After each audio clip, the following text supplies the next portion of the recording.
Olá a todos, meu nome é Dr. Gruppen, dando continuidade à série relacionando obesidade e dor crônica. Vamos falar agora dos suplementos, de uma maneira bem simples. Vamos ao vídeo.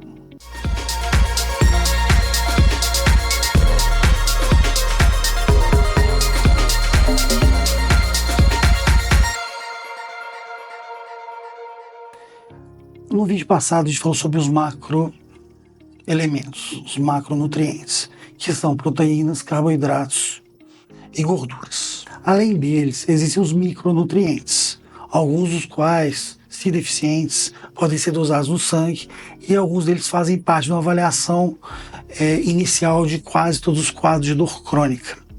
Então, uma vez que eles sejam deficientes, eles devem ser repostos. Quando esses nutrientes estão próximos ao valor de normalidade, próximo à margem inferior, ou seja, quase anormais, a gente não tem uma indicação muito precisa de repô-los, aumentar a quantidade, exceto em situações muito específicas que o profissional pode explicar para cada paciente o porquê da reposição, mesmo na banda inferior de normalidade, que não seria uma deficiência absoluta. Uma coisa interessante é que, com base nisso, se faz a administração de muitos suplementos minerais e outros suplementos orgânicos e químicos que fazem com que, teoricamente, você tenha um maior desempenho do organismo, tá? Muitos desses microelementos, eles têm papel fundamental. Agora, alguns outros, o papel é marginal, o papel não é tão claro. E alguns nem fazem parte do conjunto orgânico da gente. São substâncias externas que poderiam ajudar o metabolismo. A questão é que a maioria desses suplementos, eles podem aumentar a frequência cardíaca. Ou seja, em pessoas que têm problema cardíaco, isso pode ser muito perigoso.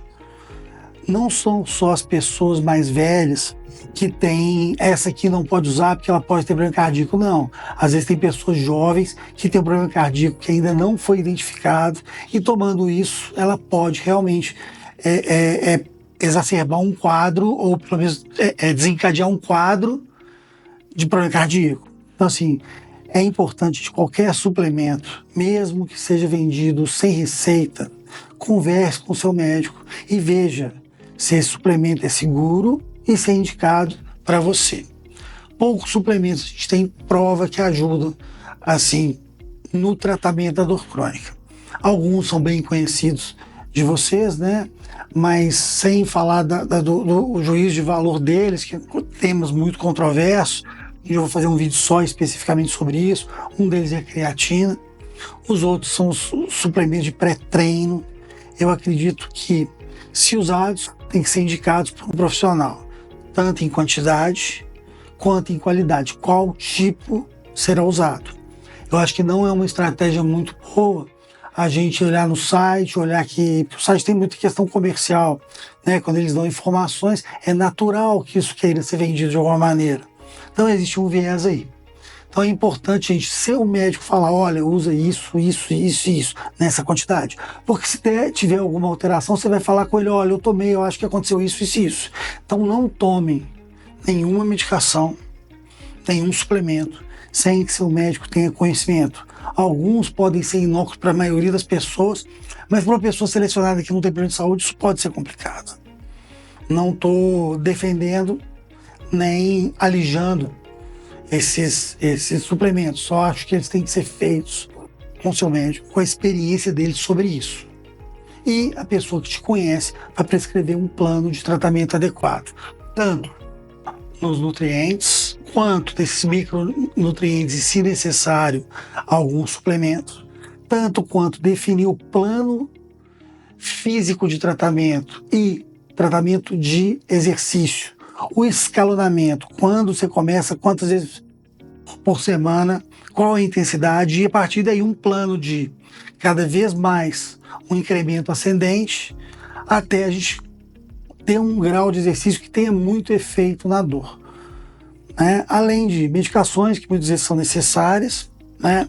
Uma boa noite de sono e, sem dúvida nenhuma, a vida saudável, uma vida dentro do meio, do princípio do meio, de fugir dos extremos, é uma das coisas mais adequadas para tratamento da dor e tratamento também de diversas outras patologias, pelo menos como adjuvante. Vida dentro dos princípios.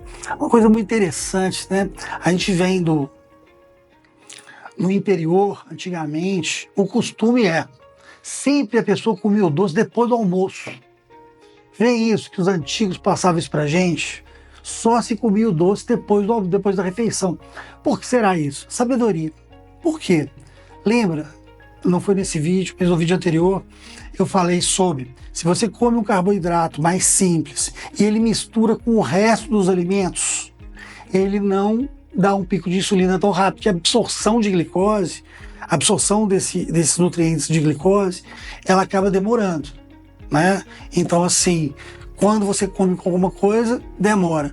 Quando você come, por exemplo, no meio da tarde, em jejum, isso aí faz com que a glicose quase imediatamente suba. A sensação é boa, mas isso pode te sensibilizar à insulina, ou seja, você ter níveis glicêmicos assim, em média mais altos. Isso não é bom pela questão do pico de insulina.